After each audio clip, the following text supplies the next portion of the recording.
What comes to mind when you think of the National Geographic magazine? For me, it's like traveling or like exploring lost civilizations, not unlike the Lost City of Zed. Not a fictional book. But then we all know Afghan Girl.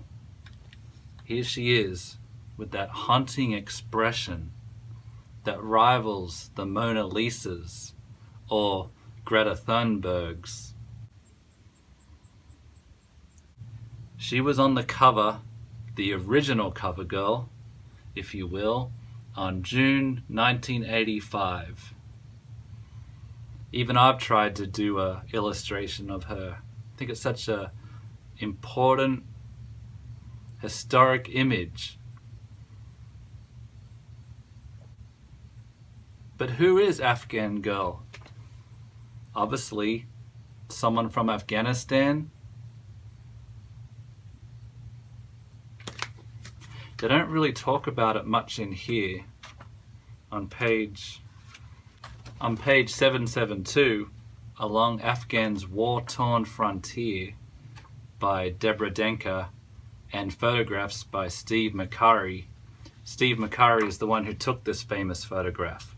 Apparently he took it the year before in 1984.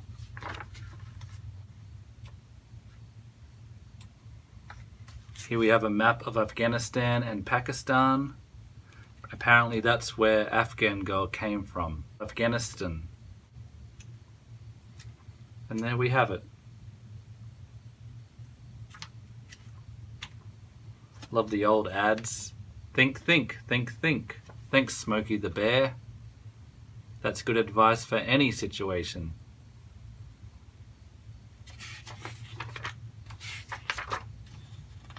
How to avoid paying your bills. And is that where we leave Afghan Girl in 1985? No, because in the April 2002 issue, we have found, after 17 years, an Afghan refugee story. There she is, again. A woman now. How could they have tracked down a random girl in such a sporadic, impoverished part of the world? You know what, something that's really shocking though? 1985 is closer to 2002 than 2002 is closer to this moment right now.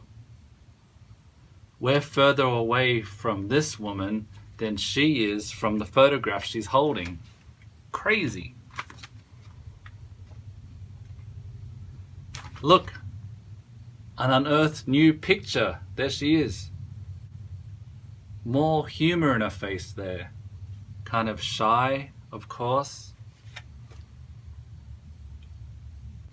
Is it really her? That was the first thing to run through my mind when illustrations editor John Ecave told me that the crew from National Geographic Explorer had located the Afghan Girl. The crew was in Pakistan, along with photographer Steve McCurry, looking for the subject of the most famous picture in our magazine's 114-year history, a young Afghan refugee photographed by Steve in 1984. The picture had run on several covers, blah, blah, blah. Now perhaps we have found her. She looked like the same person, but you can't always trust your own eyes. Only your ears. You can trust her eyes, though, because iris patterns are even more individual than fingerprints. I didn't know that. Maybe we should put ink on eyeballs when we arrest criminals. Science would tell us we had a match. Pakistani ophthalmologist Mustafa Iqbal examined her in person, comparing her iris patterns and eye freckles with the original photo, and felt 100% certain that she was the same person. Harry Quigley, an ophthalmologist at the Wilmer Eye Institute at Baltimore, reviewed photographs of the eyes and said, "It's the same person." Others came to the same conclusion, including FBI forensic examiner Thomas Machano and Cambridge University professor John Dugman. After he told us that we had a match, Dr. Quigley asked us, "When will you tell me who this person is?" We invite Dr. Quigley and all of you who've wondered over the years to turn the page. Bill Allen. Who's not turning the page after that? They've found the girl, all grown up now. And here she is. And I'm not an ophthalmologist or whatever that fancy eye doctor is, but it's the same person. Look at the scar on her nose there, that little mark. It's still there. The same haunting expression.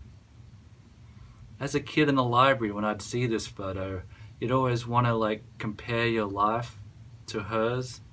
You're does she like the same things? Would we get along in the playground? But the haunting eyes make you think we wouldn't. She's angry. Or like a deer in the headlights or a 1,000-yard stare. She's from a war-torn country. And it seems as if she still is. Revealed from the cover of National Geographic. So this was her first photograph ever, and she hadn't taken a photograph ever since, until this moment when they tracked her down. She remembers the moment the photographer took her picture. She remembers her anger. The man was a stranger. She had never been photographed before. Until they met again 17 years later, she had not been photographed since. The photographer remembers the moment too. There's her with one of her children. Here's her and her family. Still doesn't seem happy. A man got wind of the search. He knew the girl in the picture. They had lived at the camp together as children. She had returned to Afghanistan years ago, he said, and now lived in the mountains near Tora Bora. He would go and get her. So her name is Sharbat Gula, and she is Pashtun, the most warlike of Afghan tribes. It is said of the Pashtun that they only are at peace when they are at war.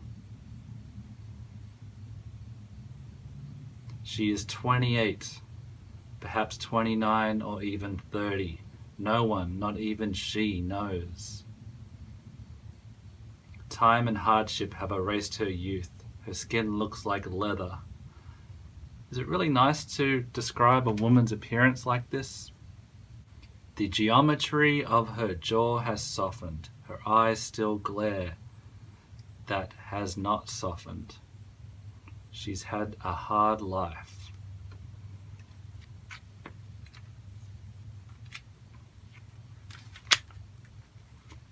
There's some dispute whether Steve McCurry had permission to take her photo when she was just a 10-year-old girl, maybe 11. He claims that the teacher had given him permission and then he had asked her, and of course she seems to have taken down her burqa and gazed, and then she was married off around 12 or 14 years old. She has regrets now. She wished she had kept up her education. She had to leave Pakistan after trouble with the law. They said she had a forged document identification card. She chose to move to Italy. And last year, these photos were taken of her from an Italian journalist. At least she seems happy now.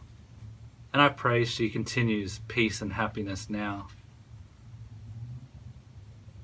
War really affects the children. And that's what this photo says above all. She has mixed feelings about the photo, apparently.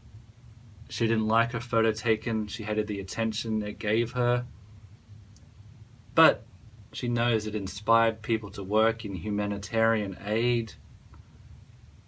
And there is hope in this story. And that's who the Afghan girl is. And now she's happy in Italy. Avante Kurasai.